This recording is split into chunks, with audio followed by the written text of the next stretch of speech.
Okay, everybody, welcome back. Welcome to my channel again. Today, we're going to be working on something called monoprinting.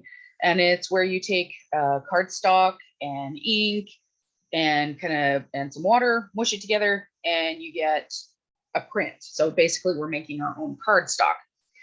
If you do this right and you have the patience, you get a 3-fer.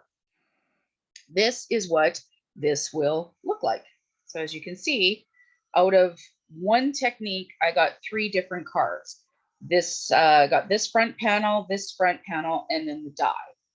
If you don't have patience for this, and you'll see where the patience comes in as we go along, if you don't have the patience for this, you will still get a front and a die. Like you would still get these ones here for sure. So you get minimum a 2-fer. If you're really patient, you get a 3-fer. Okay. So for this technique today, you're going to want very heavy cardstock. It doesn't need to be watercolor cardstock, but you do want very heavy cardstock, as heavy as you can do, because we are going to be adding quite a bit of water to it. The results come out really nice if you just use a smooth cardstock and then dry it and run it through a laminator or something like that. You don't have to use watercolor cardstock. You can, but I find that the nice smooth card at the end is really nice. That's how I like it. So you will need some heavy duty cardstock, as like I said, as thick as you can get it. 110 pound is the best that you can use. If you can get thicker than that, sounds good. You will need a die cut. Again, cut out of the same kind of cardstock. You want it to be heavy cardstock because we're going to be adding a lot of water to this. So this is the die cut that I'm using today. And you want something that has a lot of thin lines because you want it to be able to pick up or transfer some of the ink. You want to be able to see through it. So if you had a silhouette, it's going to absorb all the ink, but then you'll just end up with one big blotch when you're left. So you want something that has thin lines that can pick up the ink and leave it, leave a really cool impression when it's done. So a silhouette won't really work so great. Okay. As you can see, when I was cutting this die out, I ended up ripping off a lot of the back part of the cardstock. That's fine. That's not going to make a big deal at all. We'll be able to still use it one way or the other. Not a biggie. Okay.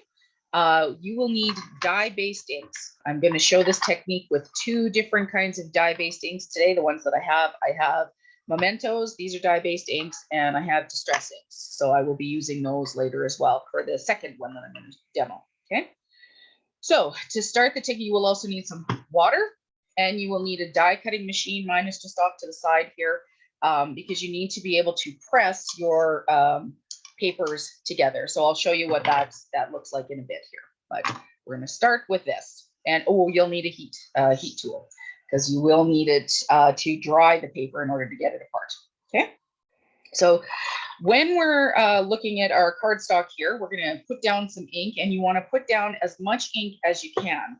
Okay, we want to get fully saturated paper because then when we moisten it and transfer it, it will help to go between the 2 papers. You want as much ink so that you have the opportunity to have it shift and move between the 2 papers. So I'm actually then, in order to facilitate that, I'm going to go direct to paper.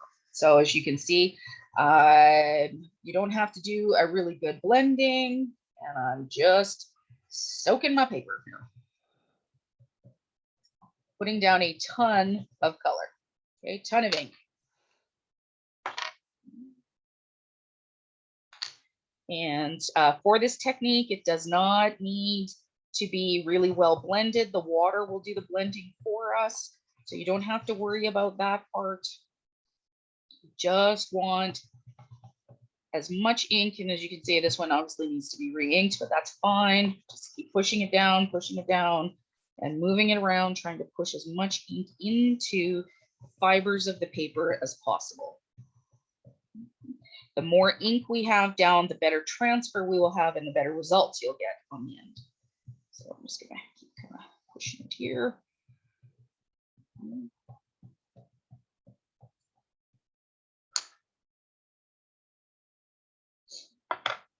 Okay, I'm just going to switch this around here because Just makes it easier for me to work on this side. Now I'm going to move into some purples, maybe.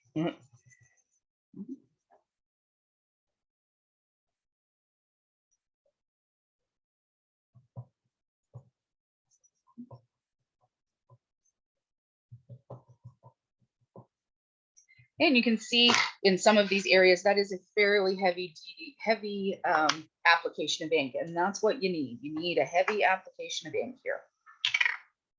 And the last color for this panel.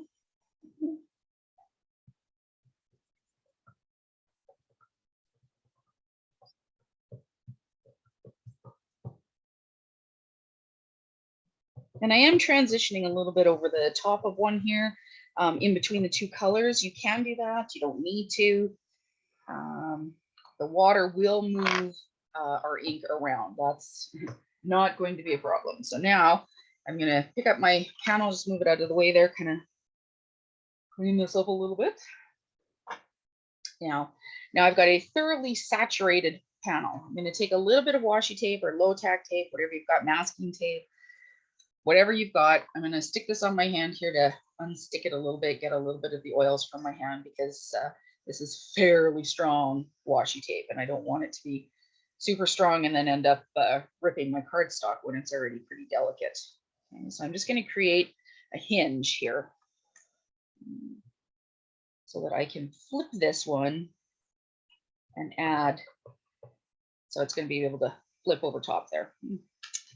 Maybe it won't be able to flip over top there. I might have taken too much stick off. Wouldn't that be funny? There we go. Okay. Now what I want to do, so I've got my die cut here ready to go. What I'm going to do is put a little bit of a, not a little bit, I'm going to put a microfiber towel down here just to kind of sop up some of this water. Now I'm going to spray this, and probably it's going to be fairly generous. You want it to be puddly a little bit, not totally soaked, but you can see here, you can see where the paper is starting to curl and absorb in the water.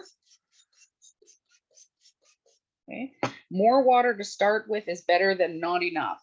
Then I'm going to take my die and I'm going to sandwich it in between the two pieces of paper. Okay, I can move this, and I'm going to bring over, oh, sorry about that, my die cutting machine. So I'm just going to put this in between. And when you're using this, when you're doing this technique, you want to make sure that you're using a one that you hand crank, because this will have water squishing out of it. So you don't necessarily want that going into your electronic ones. You don't want a ton of water moving in and out. Okay. So I don't know if you can see that, but it's now starting to puddle, starting to see the shape of my ships from in between. So I'm just going to keep running this back and forth a few times.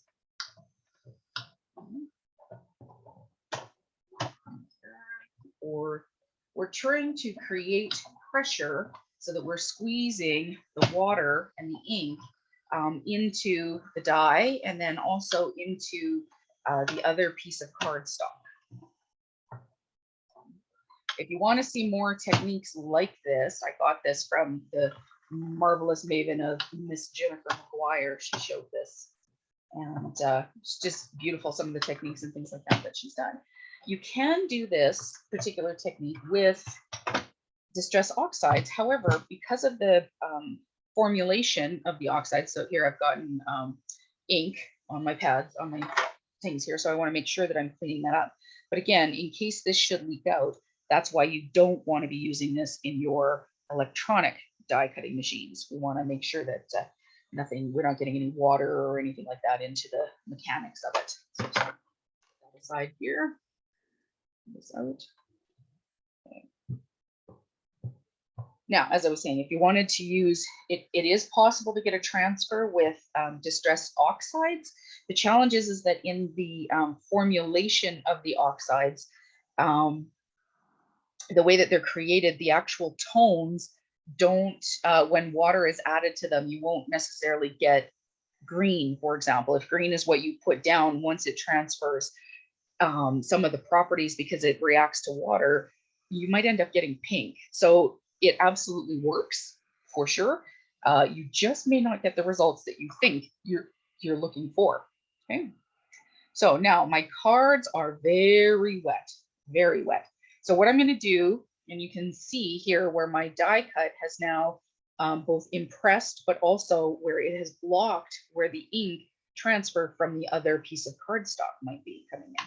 Okay. So now I need to throw some heat, start to dry it a little bit. This is where the patience starts to come in, because this can take a long time. The more patient you are,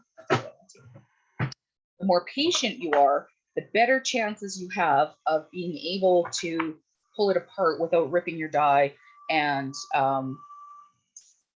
being able to get 3 rather than just 2 pieces. If you're happy with just 2 pieces, you don't have to be quite as careful with this particular part. But basically what I'm doing is I'm drying it now. You can start to see where some of the edges are coming apart, just drying on the edges. But we did put down a lot of water. So you have to keep in mind, this is going to take a lot of time to dry. And even though it might feel dry to the touch, the paper absorbed a lot of water. So you want to make sure that you're being gentle, but also patient.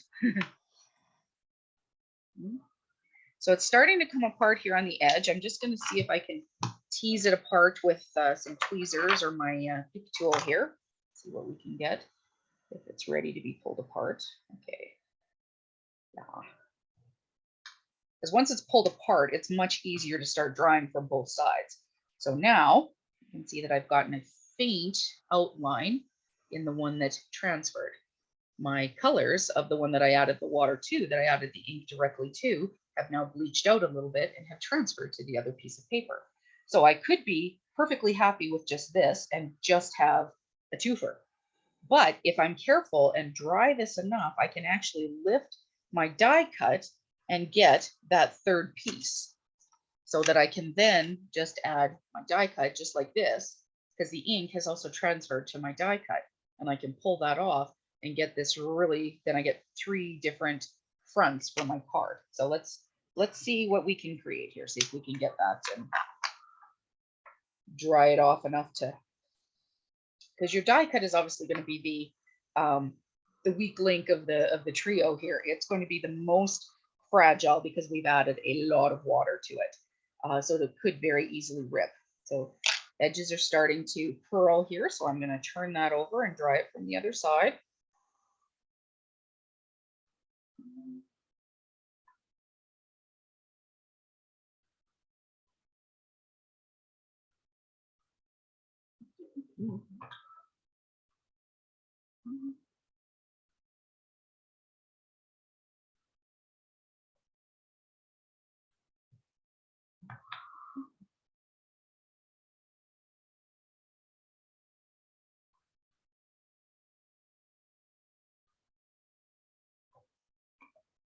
So in this pad here is just a piece of silicone that I have down that helps protect both my desk and my craft mat here. Not that it needs to be protected, but it's metal, so I don't want to be burning myself or anything like that.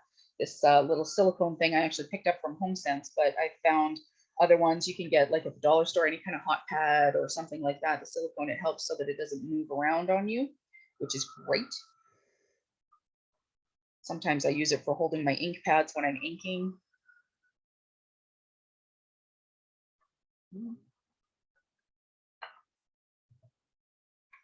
So although I can see where it's drawing out the water here, I can still see places where it has puddled.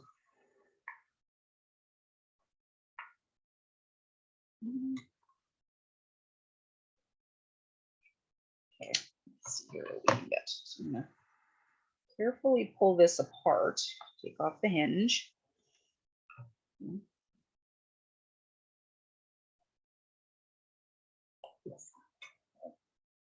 So this one I can just leave to dry on its own. It's almost dry in some places, still has a little bit left, a little bit wet under here, a couple of places, but I'm just going to leave that to dry off to the side here while I work on trying to lift my sailboat.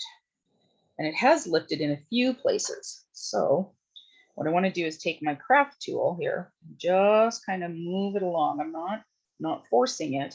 I just want to get under and see if I can See, I can just pull, kind of lift in some of those areas, because the more that I can lift it here, the better chance I have of also getting it to dry in some of those places. If it won't lift, between the paper and the ink, it almost acts like a glue when you add the water to it. So it's almost glued your die cut to the front of your page. So it can be a bit of a pain. So you want to, by lifting it like this, I have a better chance of being able to get my heat tool underneath, and also then allowing me to lift my die cut. Okay. Pair of tweezers, the reverse tweezers here or an edge tweezer like this works great. The other one that I really like here is these pick tools. And I actually like, this is a Cricut pick tool or weeding tool, if you want to call it that.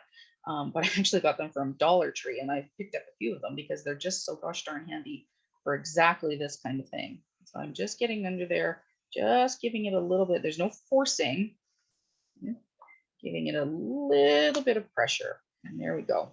Okay.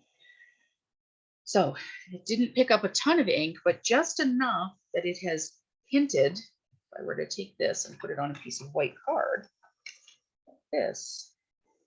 So it's very subtle, but look at how there's no way I could ever blend to that kind of paleness or smoothness either, right? Like to get those kind of transitions. There's no way I'd ever be able to do that. So now, the more that this dries, the more that my sailboat is going to pop out, or it's not going to pop out, but it'll look more and more dimensional because it has been basically impressed or embossed into my card. Just going to keep letting this dry.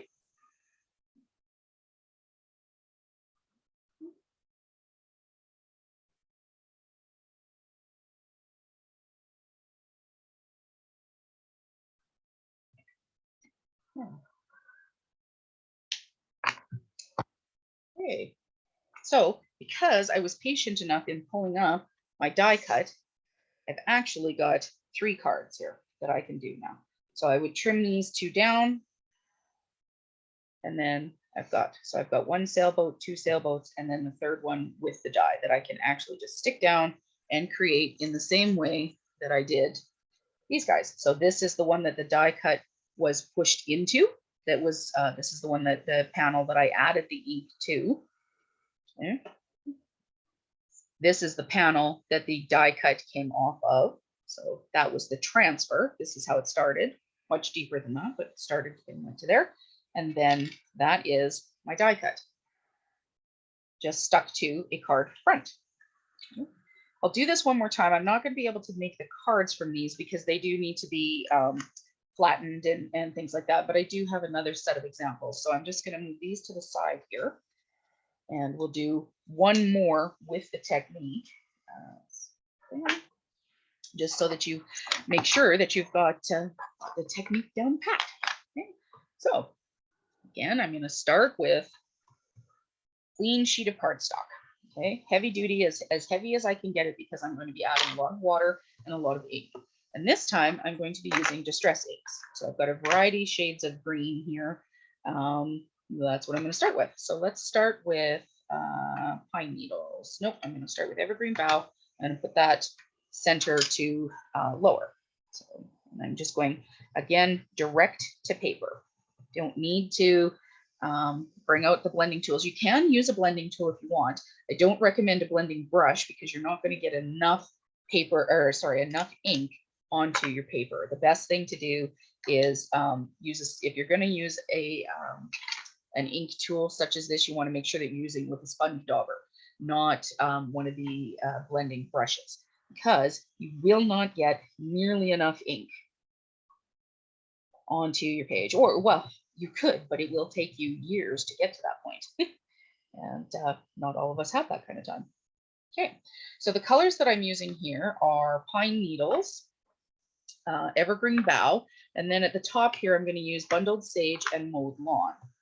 Okay, so this was evergreen bough. This is pine needles. Just gonna give that a bit of a wipe so I'm not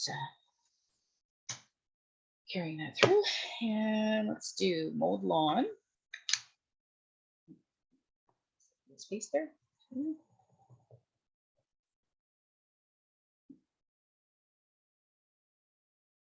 And you can do these in different areas. I'm just doing a kind of like an ombre effect, but you could go a little here and a little here and bring in your colors in different areas, things like that. Doesn't have to be top to bottom. It can be in any sense of shading or mixing that you would like. It doesn't have to be like an ombre effect. Okay, so this one was bundled sage, mowed lawn, bundled sage, mowed lawn, evergreen bough, and pine needles. Okay. So I've got a lot of ink. It's not a lot of white showing on here, so I'm wipe those up. And now I'm going to create my little hinge here to keep my panels together.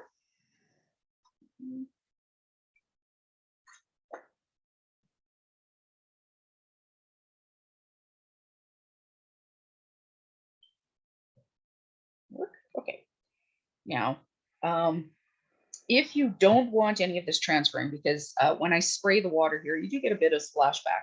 I'm actually going to be putting the same color on there, so I don't mind if I'm getting a little bit of splashback. But if you don't want any splashback, you can just put a piece of paper like this, spray, and then this will catch all of the extra refraction from when we're spraying the water. So now I'm going to add my water.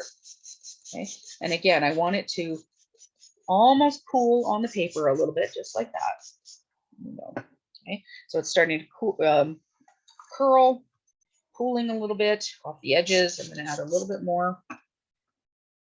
Okay, and the die cut that I'm using is this really cool little tree. So you can see here where I got a little bit of splashback from the top color of green. Okay, putting my cards together. I'm going to hold them in the same place now so that they don't transfer to another or shift, basically, because I've got my die cut in there, and I'm going to run it through my die cutting machine to create the pressure to transfer the ink from one piece of card to the other, letting the water and the ink do the work. Okay. So I've done one full set. I pushed it through once and brought it back. You can start to see where the outline of my tree is. There's a little bit of pooling. I'm going to do it 2 or 3 more times. Making sure that I'm getting a good transfer. I'm allowing the water and the ink and the pressure to do what it's going to do.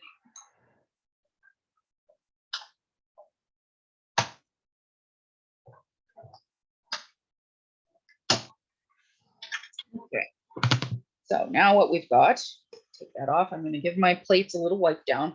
Wasn't a ton of pooling on this one, which is kind of nice, but I do want to make sure that I'm wiping everything down, because it would really not be pleasant if I were to go back and use this again and have all of that transfer of the ink. So I'm just going to give it a bit of a wipe down there. That's now. Let's get this guy. Okay. So you can see where the impression is there a little bit. And now we're going to dry.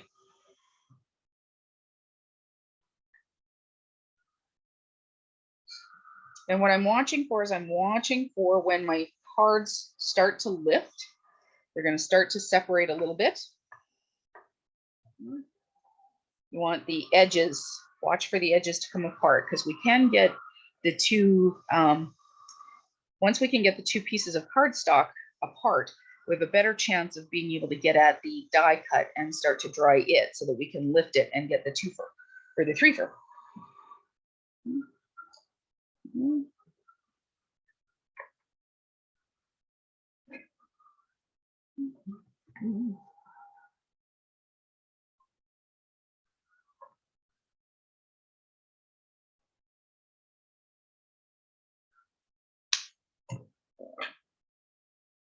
So it's starting to lift just right here on the edges here. So let's see if I can get this apart. Okay. Ooh, I'm happy with that transfer. So we can see here, this is the piece that I added the ink directly to. Okay. This is the piece that was white before we put it down. So you get this really cool embossed look, and the lighter shades Now we're going to dry this to see if we can get this tree die cut off. Fingers crossed.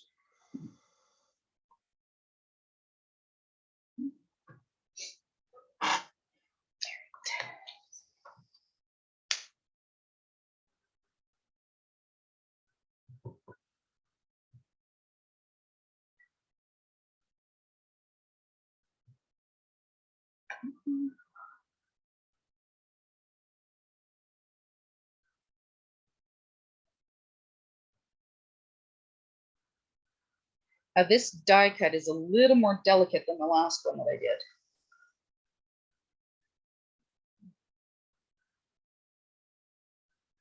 So we'll have to see if I'll be able to get this one off. I'll have to wait to get it off. Hopefully not. Hopefully it'll be able to catch it to a point where we can.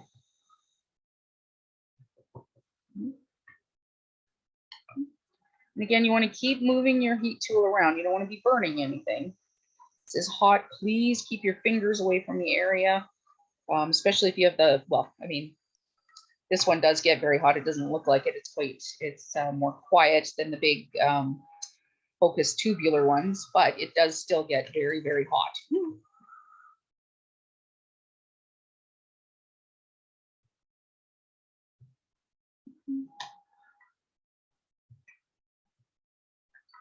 By flipping it back and forth, you do help to flatten it out a little bit. If you find that your panels are just too distorted from drying them and everything like that, there's two things that you can do. Well, three things actually. Put them between some books, just let them dry and flatten out a little bit on their own, or you can run it through your die cutting machine, add some pressure, help it flatten out. The other thing that is absolutely genius is running it through a laminator. It's just like an iron. Works so cool. Okay, let's see if we can get this going. So the first thing that I like to do is try and separate it by bending it. So it's almost like something rolling over a barrel or something like that. You can see there, I'm starting to get a couple of areas here where it is lifting just a bit. So see if I can get my craft pick under a couple of these places. So I've got one right there. So I've managed to lift that one limb, okay, which then means I can start to get out to underneath the leaves here. Okay. Just get my pick here. If you feel like you're going to rip the paper, it's not the end of the world if it rips. It's really not the end of the world. You'll still have your die cut, or you can glue it together. You're not going to see it because it's going to have color on the other side anyway, so it's not the end of the world. But if it still feels like it's really attached to the paper, just run your heat tool over it some more. It just means then that it's still, even though it feels dry to the touch, it's not. It's still quite wet under there. We added a ton of water. Really, when you think about this for paper, like that was a lot of water, probably 10 to 12 sprays for a tiny little die cut like this fragile piece of paper.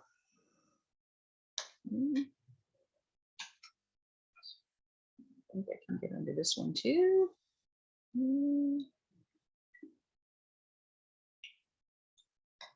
Go over side.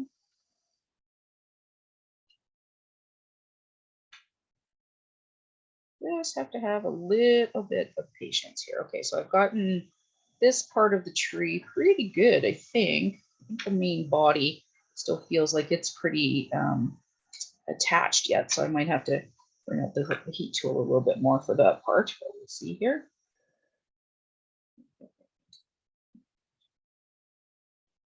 So now you can start to see the colors coming out on this guy here. Oh, okay, got that one, lifted it. And then we'll just follow along the limb.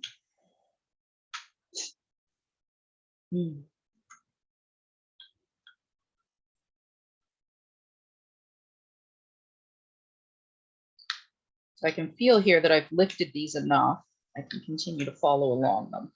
Once you've done this a few times, you start to get a feeling for, is that too glued down or is it not?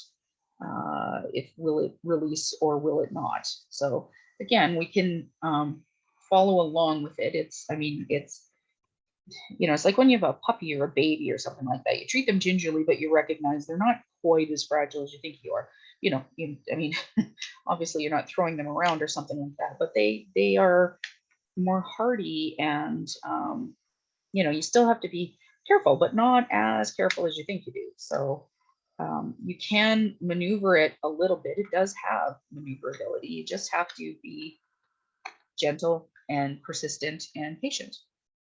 Nope, that one's still got to go. Okay, so that one here is not going to come up. So I'm going to have to take my heat tool to that one, or come back to it, see what I can get up off of this limb and come back to it. Okay.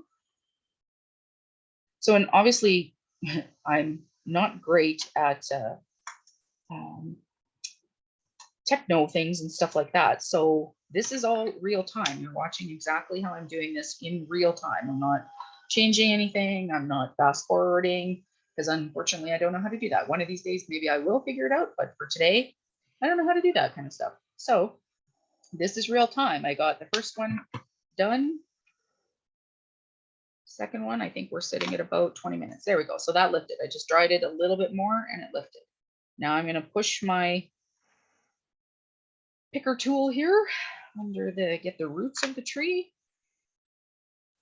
We're almost done. And it's still pretty stuck down here, so I don't want to quite pull it. There we go. Awesome. Okay. Now it's faint, but you can still see the outline as it's now been embossed into this. So this is, both of these then become embossed pieces. And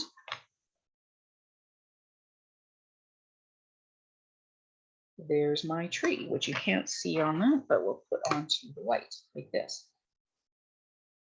So I now have a threefer. So this is the piece that I added the ink directly to the paper. This was the white piece of paper that got sandwiched in between. And this is the die cut that I got out of that. Using similar colors, so to show you here, as this is the same tree, and these are ones that I had done previously, because these are still too wet to work with. I want to wait and kind of iron them out and things like that. So this is my die cut, and I've framed this one on black. So did this on a black card with a little bit of hugs and a few pearls. Okay. This is the piece that the ink was added directly to. So you can see, even as you let it dry more, the image gets a little more embedded. So it starts to stand out just a little bit more, not a ton. It's still going to be a soft and subtle look. And this is the one that had the ink pressed into it, essentially, with the die cut in between. And that's how you finish those cards. So this is a full panel. This actually, the die cut I just put right onto my card. So this is again an A2 card. So this is 4 1/4 by 5 1/2. Nice top folding note card. And I just stuck the die cut directly onto the front, added a few pearls and a nice sentiment. Okay. This is also an A2 5 1/2 by 4 1/4. I trimmed it down by a 1/4 inch, basically all the way around, so that I got a nice border of about 1/8 of an inch, popped it up. Anytime you're finding that you've got a lot of curl to your card fronts because you've used water or something like that, or watercoloring, if you add foam tape behind it, foam tape is a little stronger than most adhesives. So it adds that nice little bit of strength to hold it to the card. A few pearls and a sentiment. And then on this guy, same thing. So because this one was fairly moldable, or still curling a little bit, I added foam tape behind it for full squares. You can just sort of see it under there, 4 full strips all the way down to hold it in the centers. Okay, and cut it down so that this is now 4 by 5 1/4. To have that nice 1/8 of an inch edge all the way around. Backed it onto black, added the sentiment and a few green pearls.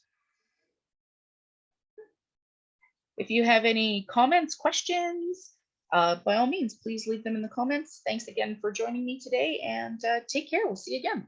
Bye-bye.